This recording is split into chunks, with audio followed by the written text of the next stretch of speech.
Coach Peter বাটলারের বিরুদ্ধে তদন্ত committee অভিযোগ প্রমাণ না পাওয়ায় ঘুরে গেছে প্রেক্ষাপট। বিদ্রোহী 18 ফুটবলারের মধ্যে বেশ কিছু সিনিয়রের বিরুদ্ধে তদন্ত কমিটি খুঁজে পায় শৃঙ্খলা ভঙ্গের প্রমাণ। এরপর সবাই তাকিয়ে সভাপতির দিকে। এরই মধ্যে বাফুফের সভাপতি 2 দফায় বিদ্রোহী ফুটবলারদের মান ভাঙাতে ব্যর্থ হয়েছেন। অনুশীলনে যোগ দিতে সভাপতির অনুরোধও তোয়াক্কা করেনি বিদ্রোহী ফুটবলাররা। তাই তো চটেছে বাফুফে। বেশিরভাগ ফুটবলারের সঙ্গে চুক্তি সেরে ফেলেছে ফেডারেশন। বাকি থাকা 18 ফুটবলারের জন্য এখনো দরজা খোলা বলছেন বাফুফের সিনিয়র সহ সভাপতি। আমাদের সভাপতি কিন্তু বলেছেন যে যারা অনুশীলনে আসবেন তাদের কিন্তু দরজা এখনো উন্মুক্ত আছে। তারা অনুশীলনে যোগ দিলে কিন্তু তাদের সাথে চুক্তি নবায়ন করা হবে, এটা কিন্তু উনি ক্লিয়ারলি বলে দিয়েছেন।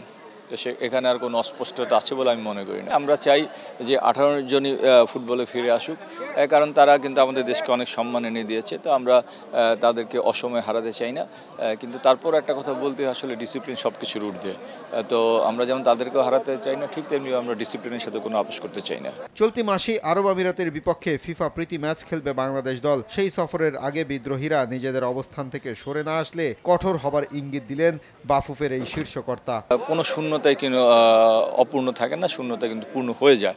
তো আমার মনে হয় যেন আমরা ভালো কিছুর আশায় হয়তো সাময়িকভাবে আমরা বর্তমানকে কিছুটা ছাড় দিয়ে হলো ভবিষ্যৎ ভালো কিছু প্রত্যাশায় আসলে হয়তো আমরা তাদেরকে সম্মান দেখিয়ে তাদের জন্য অপেক্ষা করছি, কিন্তু এই অপেক্ষা নিশ্চয়ই অনন্তকাল হবে না। একটা নির্দিষ্ট সময় পর্যন্ত অবশ্যই থাকবে এবং সেটা একটা যুক্তিসঙ্গত সময়ের মধ্যে হয়তো আমরা নতুন ভাবনা চিন্তা করব।